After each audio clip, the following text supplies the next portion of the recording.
grâce notamment à ses paysages, sa géographie, son patrimoine architectural, culturel et gastronomique exceptionnel, la région Rhône-Alpes dispose d'un potentiel œnotouristique important et unique. C'est la 3e région touristique de France, derrière Paris et la Côte d'Azur, et la 4e région en matière de production viticole. Vin de Savoie, Cerdon et vin du Bugey, Beaujolais bien sûr, côte du Rouennais et du Forez, côte du Vivarais et Clairette de Die, et enfin les côtes du Rhône, si bien illustrées par Michel Chapoutier. Alors la vallée du Rhône, quand on parle de région viticole, tout le monde va vous expliquer que ce sont les plus belles. La différence chez nous en vallée du Rhône, c'est que c'est vrai. Quand vous regardez, vous partez du nord à Côte-Rôtie, vous allez descendre le long du Rhône, vous avez un patchwork de terroirs où le massif central va taquiner les massifs préalpins, et puis après vous allez avoir au sud tous les grands terroirs de calcaire. Cette diversité géologique, quand vous avez une confrontation de différents sols, c'est la diversité des sols, c'est la grandeur des terroirs, c'est la noblesse de nos appellations, de nos crus.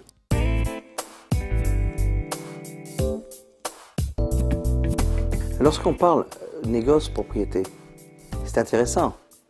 Dans la vallée du Rhône, les grandes maisons de négoce historiques, Jaboulet, Guigal, Delas, Chapoutier, sont des maisons qui sont à l'origine des producteurs. Des producteurs hautement qualitatifs qui, au fur et à mesure, sont devenus négociants. Producteurs négociants, puis négociants producteurs. Aujourd'hui, de plus en plus de producteurs deviennent aussi des producteurs négociants. Il y a une complémentarité entre négociants et producteurs. Il faut s'extraire de ce syndicalisme rétrograde des années 60 où il y avait d'un côté les producteurs, de l'autre côté les négociants. Dans 20 ans, tous les producteurs seront négociants et tous les négociants seront producteurs. Mais il est capital que le négoce de la vallée du Rhône puisse s'implanter dans les terroirs pour 2 raisons. Première raison, en cas de crise, le négociant qui a les pieds dans le terroir ne peut pas s'en aller parce qu'il est personnellement investi et il souffre avec tout le monde. Deuxième raison, en cas de crise, le négociant qui a du foncier peut aller voir la banque pour offrir en garantie son foncier pour avoir des courts termes et faire face à l'impasse de trésorerie qui pourrait faire un effet domino sur la catastrophe économique.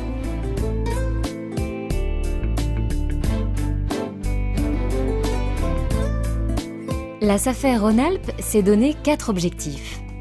La restructuration foncière de l'outil de production, l'accompagnement des grandes maisons et des viticulteurs dans leur croissance externe et dans la création d'emplois, la mobilisation d'investisseurs viticoles et l'installation de jeunes viticulteurs.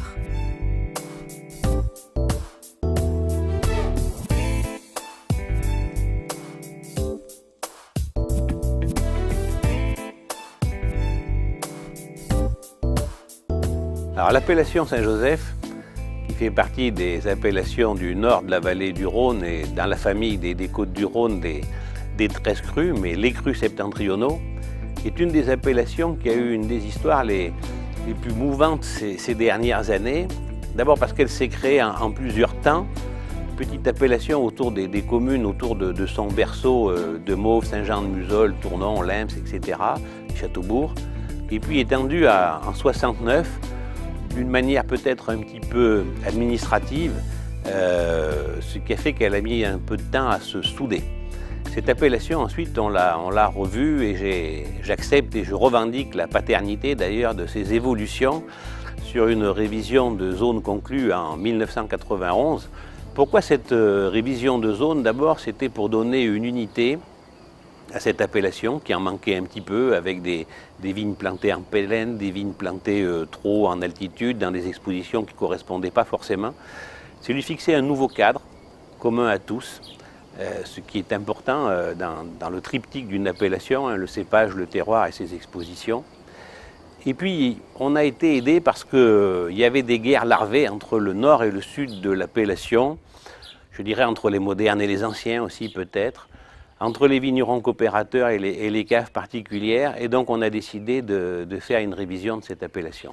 Et on a pu, les jeunes prenant un petit peu le pouvoir, faire passer cette appellation et proposer à ce qu'il y ait des îlots vitrines qui soient mis en place pour l'ensemble des partenaires, ouverts à tous, du nord au sud de l'appellation, coopérateurs, caves particulières, négociants, tout le monde avait sa place. Et on ne pouvait le faire, bien évidemment, sans avoir une maîtrise du foncier. Et c'est là que tout s'est mis en place avec l'aide de la SAFER qui a pris ce projet à bras-le-corps, avec le soutien de l'INAO, de l'ACNAOC à l'époque, sous l'autorité de Jérôme Kyo, et le Conseil général aussi. À partir de là, je dirais, l'appellation est renée, non pas de ses cendres, mais elle a gagné une visibilité. Les îlots étaient visibles de la 86, de l'autoroute, de la Nationale 7, et elle s'est mise à apparaître dans toute sa splendeur. Et aujourd'hui, elle est visible sur tout le long de Guilherand, en allant jusqu'à Chavanay, et c'est ça qui est totalement réussi.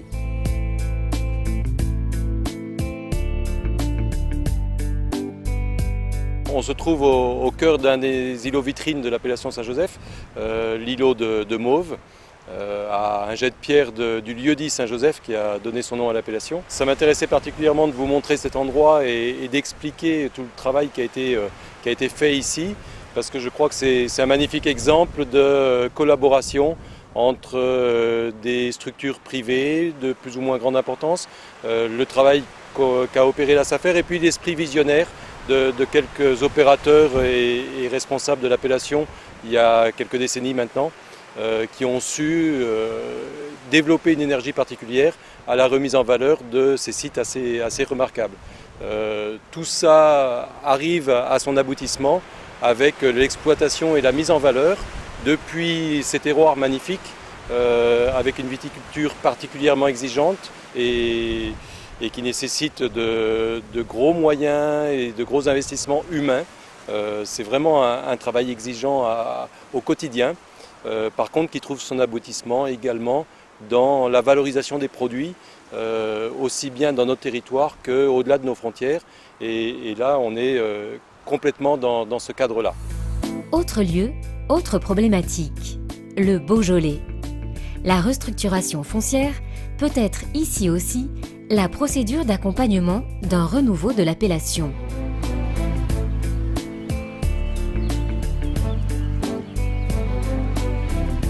Vu d'un point de vue de Bourguignon, nous avons l'impression que le Beaujolais, que ce soit aussi bien le Beaujolais, Beaujolais Village ou les crus vont tout de même beaucoup mieux.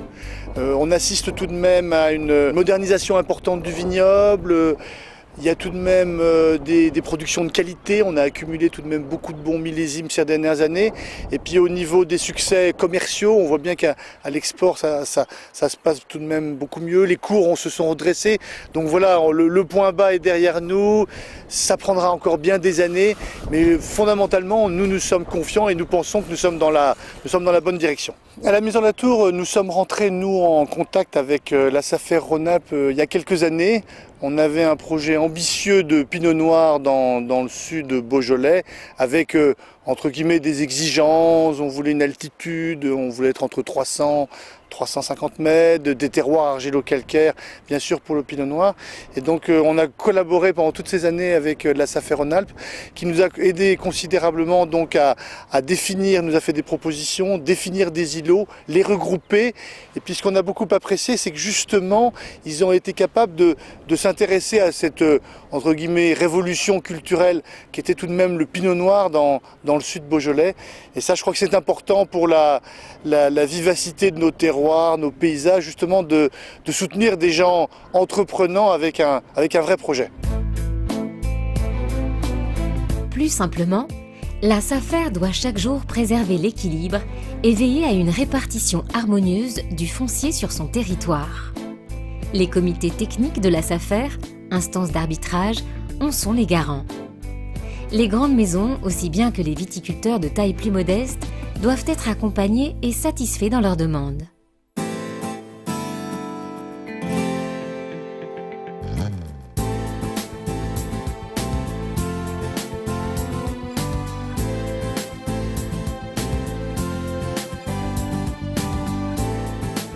La Maison Guigal est une entreprise familiale, 100% familiale, qui a été fondée par mon grand-père Étienne en 1946. Nous sommes présents en tant que propriétaires sur les appellations Côte-Rôtie, Condrieu, Hermitage, Saint-Joseph et Crozes-Hermitage.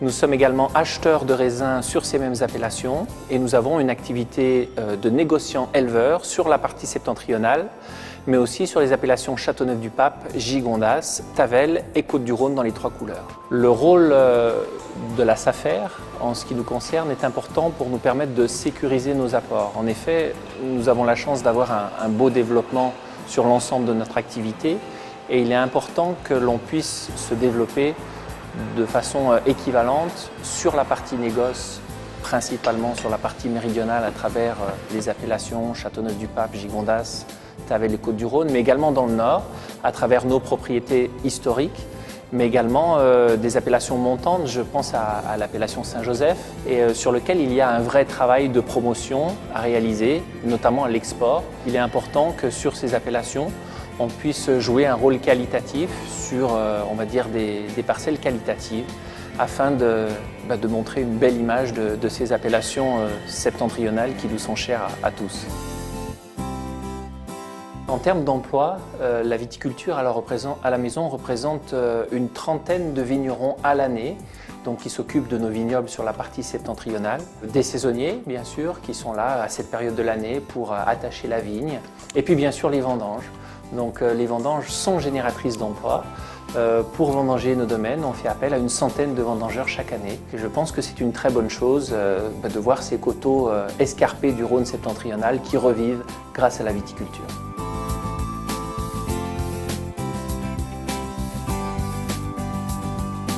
Une petite distillerie iséroise bien connue allait fermer ses portes. Sa reprise par un viticulteur bourguignon de renom, propriétaire du château de Chassagne-Montrachet, allait contribuer à maintenir le dynamisme arboricole du territoire.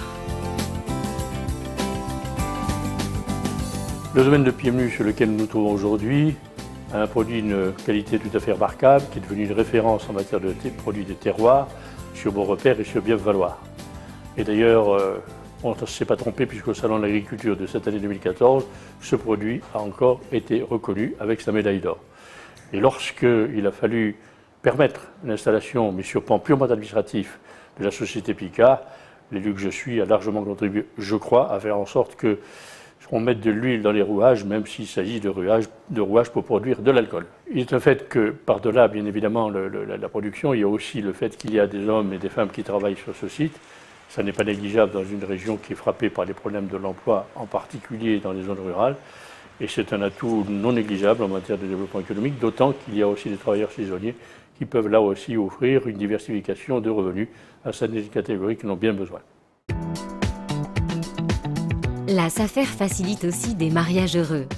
Mariages entre des amoureux du vin, des terroirs et des viticulteurs effectuant un travail de qualité qui peuvent ainsi continuer à s'exprimer dans leur métier ou tout simplement s'installer en viticulture.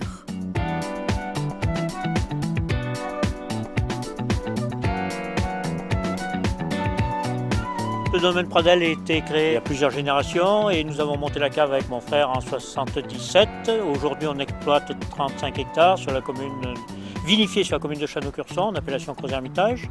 Et nous avons beaucoup de vignes en fermage, donc avec des relations de propriétaires qui sont des fois un petit peu compliquées.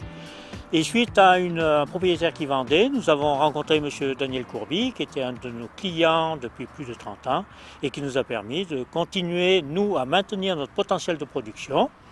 Et c'est ce que l'on souhaitait, trouver un investisseur qui nous aide à continuer à travailler nos vignes, qui est un outil de travail. C'est quand les Pradel m'ont dit il y a des vignes à acheter, j'ai dit oui. Pourquoi? Parce que j'avais quitté l'entreprise Courbis. Et il fallait que je trouve quelque chose de plus, comme a dit Jean-Louis. Ça faisait 30 ans qu'on se connaissait. Il y a peut-être un investissement, mais il y a surtout un plaisir de voir son vin produit par des gens sérieux comme les Pradel. Et maintenant, nos relations sont excellentes. Tous les jours, je fais un saut à la cave pour voir si ça se passe bien, mais ça se passe toujours bien. Et nous avons 2 personnes qui nous permettent d'ouvrir 7 jours sur 7. Et c'est très agréable d'avoir quelque chose qui tourne tout le temps. Parfois, quelques amis sont bien utiles pour consolider une installation. Je me suis installé l'année dernière en Beaujolais sur une surface de 7 hectares. Donc j'ai repris quelques hectares sur Brouilly, Morgon, Fleury et Moulin à Vent. J'ai pour cela constitué 2 GFA, un GFA avec ma famille et un second GFA avec des amis investisseurs. Cette année, la SAFER a continué à m'aider à trouver de nouveaux investisseurs pour agrandir mon vignoble. Et donc je pense que les 2 parties ont été très intéressées puisque moi je peux agrandir mon vignoble sans bloquer de la trésorerie.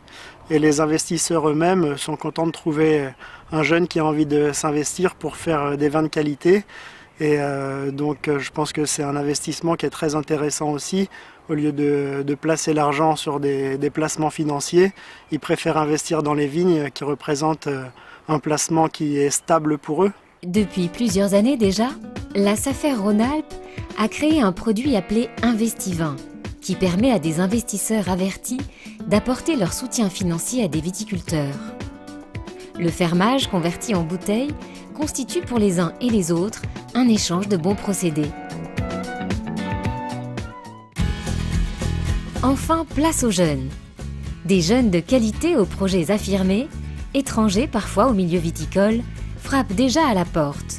Nous devons tout mettre en œuvre pour les accueillir correctement. La SAFER Rhône-Alpes s'y emploie, que ce soit en terroir Cerdon,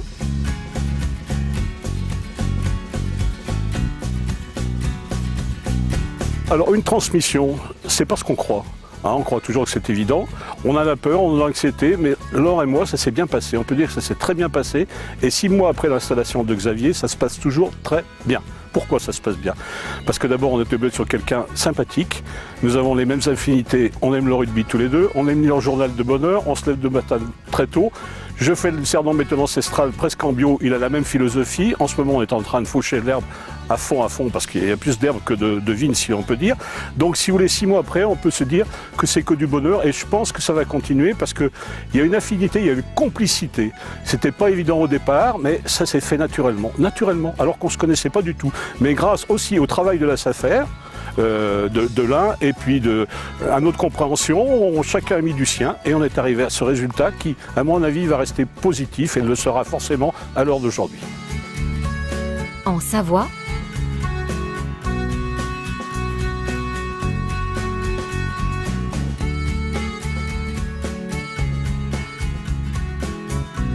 j'ai repris le domaine Bouvet donc début 2003 avec 13 hectares de vignes. Aujourd'hui, c'est un domaine qui englobe à peu près la totalité de la Combe de Savoie et on est présent sur la plupart des crus. Et nous avons environ 40 hectares de vignes. Et cette croissance a été réalisée en collaboration avec la SAFER, avec qui nous avons toujours eu des contacts très proches. Et nous comptons continuer ainsi. Voilà, c'était un vieux rêve. Je me suis installé, j'avais presque 40 ans. Voilà, c'était un rêve qui me trottait dans la tête depuis de nombreuses années. Et je suis plus qu'heureux de l'avoir réalisé. Dans les coteaux du Forêt, dans la Loire,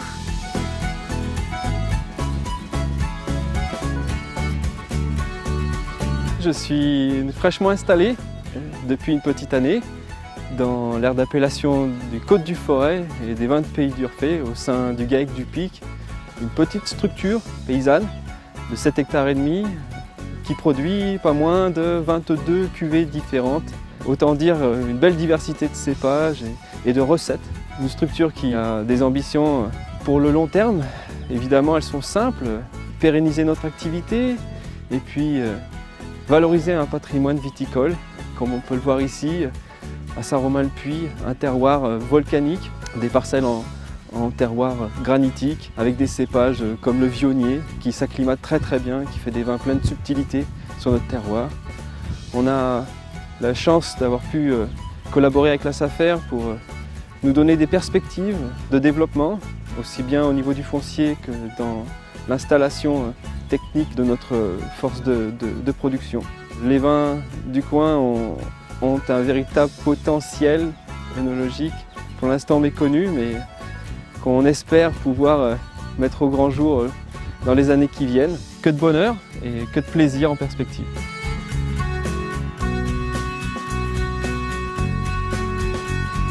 ou en vin sobre dans la Drôme.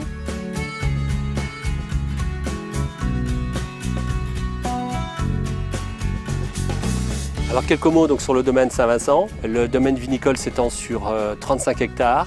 Nous avons fait l'acquisition du domaine en août 2012. L'opération s'est réalisée avec l'aide de la SAFER qui a permis l'installation de Mathieu. En ce qui me concerne, donc, j'ai une autre activité et depuis très longtemps, je suis un passionné du vin et j'ai une activité dans la filtration des vins, ce qui fait que j'étais extrêmement sensibilisé et la passion aidant, ça faisait des années que je voulais faire quelque chose. Donc Mathieu, qui lui a fait ses études au lycée Vitiono à Orange, était parfaitement capable de prendre le domaine en tant que chef d'exploitation. Le projet est né donc d'une passion, celle de mon père, le souhait d'investir donc dans l'agriculture, chose qu'il a faite avec le domaine, et donc ça s'est transformé en lui la capacité d'investissement, la capacité d'acquérir des terres et une cave, et ma passion qui est ma passion d'exploiter, de m'occuper des terres, de faire en sorte de fructifier l'acquisition familiale que nous avons réalisée. Les appuis à l'installation se multiplient. L'État en premier lieu, qui affirme sa politique en faveur de l'installation, soutenue en cela par la profession agricole et notamment par le syndicat des jeunes agriculteurs. La région Rhône-Alpes ensuite, qui a conventionné avec la SAFER pour l'aider dans sa politique d'installation.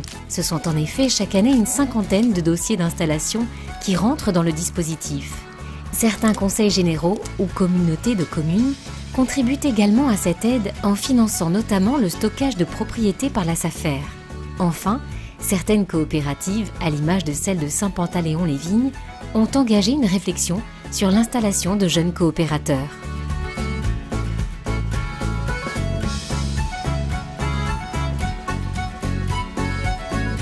À la cave de Saint-Pantaléon, pour nous, l'installation des jeunes vignerons est primordiale. Nous sortons d'une douzaine d'années de crise viticole et actuellement, la production s'est ajustée à la consommation. Il nous faut des jeunes vignerons qui produisent en qualité, en quantité, qui apportent du raisin à la cave de manière à ce que les volumes apportés puissent amortir au mieux les installations de la cave. Et ainsi, la valeur ajoutée que la cave peut apporter est entièrement redistribuée aux vignerons. Et le vigneron, avec cet argent-là, pourra de nouveau acquérir du foncier ou s'agrandir ou s'installer. C'est le cercle vertueux que nous essayons de mettre en place. Et le premier tour de roue de ce cercle vertueux, c'est l'acquisition de foncier, soit une installation, soit un agrandissement. Pour cela, nous prenons tous les outils que nous avons à notre disposition et un qui est particulièrement intéressant, c'est le partenariat avec la SAFER. La SAFER nous aide à faire ce portage du foncier. La SAFER, par son expertise, nous aide aussi à l'installation des jeunes vignerons. Si nous n'avons pas de jeunes agriculteurs, nous sommes morts.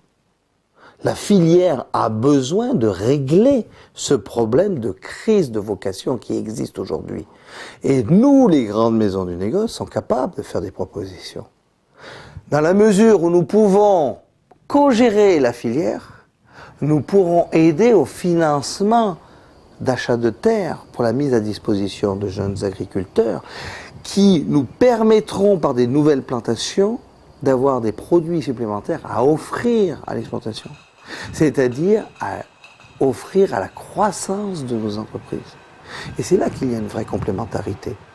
Donc il faut vraiment qu'il y ait l'échange production-négoce et au négoce, la possibilité dans cette logique-là de pouvoir aider et financer l'installation de ces jeunes agriculteurs.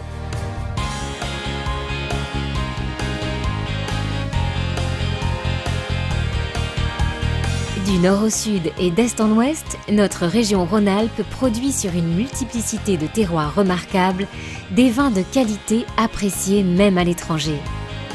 Ce formidable moteur de développement économique fonctionne grâce à l'implication de tous.